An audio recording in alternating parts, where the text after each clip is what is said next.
하드런 원작 호러비안 나이트 머리 긴 여자 일부. 우리 사무실은 9층 건물의 6층에 입주해 있다. 우리 사무실 건물이 위치한 블록은 대부분 10층 내외의 건물이 서로 다닥다닥 붙어 있다. 그래서 서로 10에서 20m 거리를 두고 볼 수가 있다. 가까운 것은 5m 정도밖에 되지 않는다. 우리 사무실 휴게실은 복도 가장 끝에 위치한다. 휴게실은 간단한 식사도 할 수 있고 여러 대의 자판기가 구비되어 있는 공간이다. 그러던 어느 날이었다. 야근으로 인해 저녁 11시까지 일을 해야 했던 나는 10시쯤 되어서 휴게실에 들어가 커피 한 잔을 손에 들었다.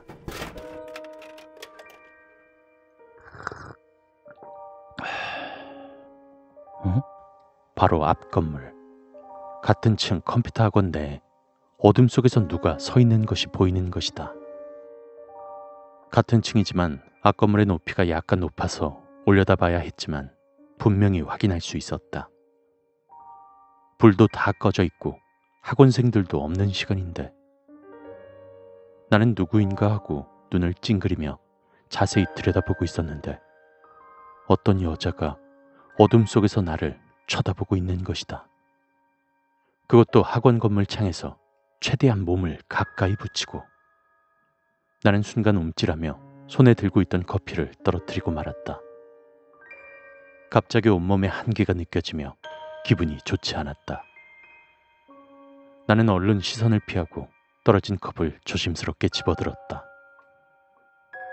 그런데 힐끔힐끔 곁눈질로 그 학원을 다시 바라보았는데 그 여자가 보이지 않았다.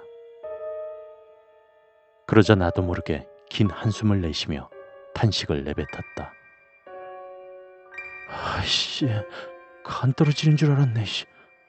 저 여자 도대체 뭐야? 그날 밤 나는 머릿속에서 맴도는 여자의 영상으로 인해 잠을 제대로 이루지 못했다. 마치 가위라도 눌릴 것 같은 기분에 자꾸만 잠에서 깨어났다. 다음날 회사에 출근한 난 입사 동기인 2살 많은 호준이 형에게 어제의 일을 이야기했다. 그러자 호준이 형이 깜짝 놀라며 나에게 이런 말을 했다. 너도 그랬냐? 나도 전에 너하고 똑같은 일을 겪었거든. 야, 그때 난 더했다.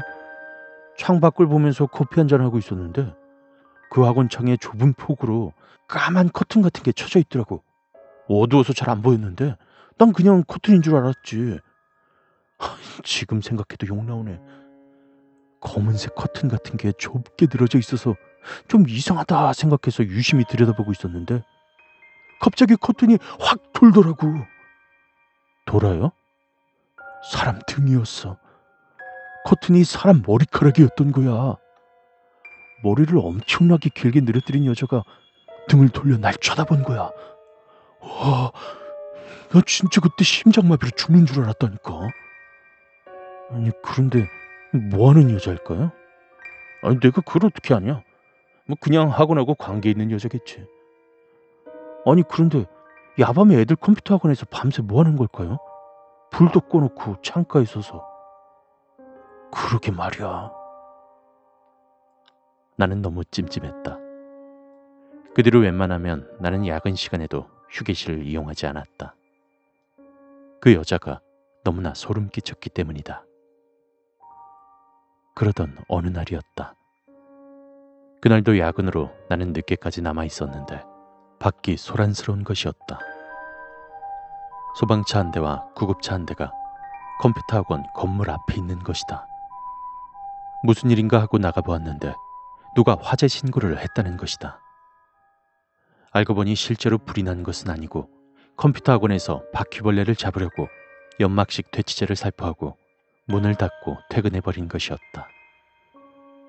이에 다른 층 입주자들이 학원 건물에서 연기가 나는 것을 보고 화재로 오인하여 신고를 한 것이다.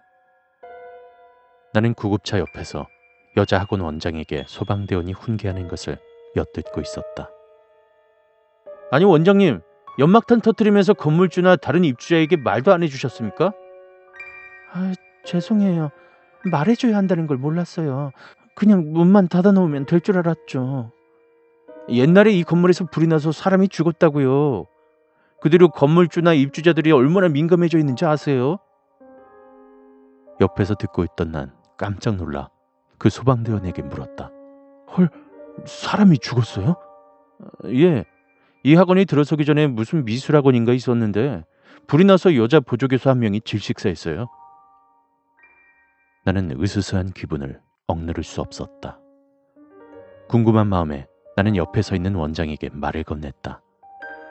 저 원장님 학원 말인데요. 그 9시 넘어서도 학원 수업하고 그러시나요? 아니요. 왜요? 밤에 보면 불 꺼진 학원 안에 누군가 있는 것 같더라고요. 에? 아, 그럴 리가요. 우리는 강화 유리문이랑 방화벽 철문에 모두 시건 장치를 하기 때문에 아무도 들어갈 수가 없어요.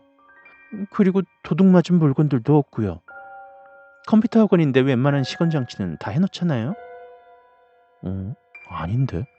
진짜 누가 있던데요. 저만 본 것도 아니고요. 아, 왜 그러세요? 무슨 귀신이라도 있다는 거예요? 아니, 그게 아니라. 나는 더 이상 말을 이을 수가 없었다. 사무실로 돌아온 나는 그 학원 건물이 자꾸만 눈에 거슬렸다. 그런데 이것으로 이상한 일이 끝난 것은 아니었다. 그대로 난 얼마 동안 야근이 있어도 휴게실을 이용하지 않았다. 무섭진 않았지만 기분이 나빴기 때문이다. 그러나 무슨 이유에서인지 며칠이 더 지나자 나는 무언가 이끌리듯 다시 휴게실을 찾았다. 그냥 정체가 무엇인지 확인하고 싶었는지도 모른다. 그러나 한 달이 넘도록 그 여자는 보이지 않았다. 그냥 그렇게 해프닝으로 끝나는 것 같았다. 그 여자 일은 술자리의 안주거리 정도밖에 되지 않았다. 그 여자가 귀신이다 아니다 하며 호준이 형과 술자리에서 언쟁을 벌이기도 했다. 그렇게 그 여자가 잊혀져 갈 때쯤 어느 날이었다. 나는 호준이 형과 함께 야근을 하게 되었다. 11시가 다 되어갔을 것이다. 업무를 거의 종료할 시점에서 나는 음료수 한 잔을 마시기 위해 아무런 생각 없이 휴게실을 찾았다. 캔을 따고 한 모금 들이키려고 고개를 들려는 순간 창밖에 나를 쳐다보고 있는 그 여자를 발견한 것이다. 순간적으로 음료가 목에 걸려 나는 계속 콜록거렸다. 미친 듯이 기침을 하다가 다시 고개를 들어 학원 건물을 쳐다보았다. 그 여자는 사라지지 않고 계속 나를 바라보았다. 나는 조용히 핸드폰을 꺼내 사무실 안에 있는 형에게 전화를 했다. 그리곤 가는 숨소리로 형에게 외쳤다. 형, 그 여자야. 빨리 창밖을 봐봐. 사무실 내에서는 정면은 아니지만 창에서 40도 정도의 각도로 왼쪽을 보면 그 학원 창문이 보인다. 형, 보여? 아니, 아무것도 없어. 잘 봐. 지금 날 계속 쳐다보고 있다니까. 안 보인다니까. 잠깐 기다려. 내가 거기로 갈게. 형이 이곳으로 온다는 말에 나는 전화를 끊고 그 여자를 곁눈질로 살폈다. 그런데 갑자기 그 여자가 등을 돌려 어둠 속으로 사라지는 것이다. 긴 머리를 늘어뜨리며. 그런데 나는 그 순간 무언가 이상하다는 것을 눈치챘다. 어두워서 잘 보이진 않았지만 머리카락이 이상했다. 보통 사람이 움직이면 머리카락이 흔들거려야 하는데 그 여자가 움직일 땐 전혀 그런 게 보이지 않았다. 그냥 등에 검은 종이장을 길게 붙여놓은 것 같았다. 분명히 머리카락이 아니었다. 형이 복도 창가로 달려나왔다. 야, 어딨냐? 갔어. 이 장난친 거지? 진짜야. 와, 어떤 년인지 아주 우리 심장마비로 죽이려나 보다. 형, 근데 뭐가 이상해. 그 여자 머리카락이 좀 이상해. 너 등이 까맣다고 하려고 했지? 순간 호준이 형의 말을 듣고 나는 등골이 오싹해졌다. 사실 나도 처음에 그 여자가 등 돌릴 때 그 긴 머리카락이랑 몸이 같이 움직이는 거 보고 정말 이상하다고 생각했거든. 맞아, 형. 그 여자 머리카락이 아니야. 지금 내가 본 것도 머리카락이 아니라 그냥 등이 까만 거였어. 그런데 그게 뭐지? 등에 검정색 페인트라도 칠한 건가? 나도 모르겠다. 야, 이거 완전히 공포 특급이네. 전에 죽었다던 미술학원 선생 귀신인가 보다야. 그 뒤로 우리들의 이야기를 거의 반은 장난식으로 받아들이며 우리 사무실 옆 건물에 귀신이 산다고 소문이 돌았다. 이 소문이 그 학원 원장 귀에도 들어갔는지 우리만 지나가면 엄청나게 째려보며 경멸의 눈치를 보내곤 했다. 그런데 사실인 것을 어찌하랴. 나와 호준이 형은 어쩌면 저 원장이 무언가 감추고 있을 것이다 라는 별별 상상을 다해가며 그 기이한 현상을 풀이하려고 무척 애썼다. 다시 그 후로 얼마 동안 그 여자는 나타나지 않았다.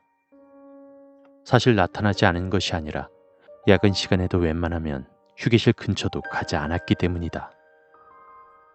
그러던 어느 날 나는 경기도 포천에 있는 어머니 집을 들르게 되었다. 때마침 옆집에 사는 친한 형님이 놀러 오셨는데 그분 직업이 소방관이었다. 대화를 나누다 갑자기 화재 진압 현장에 관한 이야기가 나왔다. 야, 현장에 들어가서 불에 타 죽은 시체가 여자인지 남자인지 어떻게 구별하는지 알아? 그냥 옷차림이나 몸 상태 보면 되지 않아요? 야, 까맣게 탄 걸 보고 어떻게 그걸 구별하냐? 전에 지하 노래방 화재 현장에 갔는데 무슨 물건이 탄 줄 알고 만졌는데 뭐가 미끈거리면서 껍질이 벗겨지는 거야. 사람이 없어. 끔찍하네요. 되도록 지하 노래방은 가지 마라. 가더라도 비상구가 따로 있는지 확인하고 가고. 그런데 그 현장만 보고 여자인지 남자인지 어떻게 알아요? 남자는 보통 계속 출구를 찾으려고 바둥거리다가 출구나 복도에 큰 대자로 누워서 죽어. 그런데 여자는 숨을 곳을 찾다가 비좁은 공간에서 웅크리고 죽지. 그래서 보통 책상 아래 같은 데서 여자 시체가 많이 발견되거든. 그렇군요. 그런데 그 다음에 이어지는 형님의 말이 간신히 잊혀졌던 진한 공포 속으로 나를 밀어넣었다. 그래서 여자는 웅크리고 죽기 때문에 앞은 멀쩡하고 등만 까맣게 타는 경우가 많아.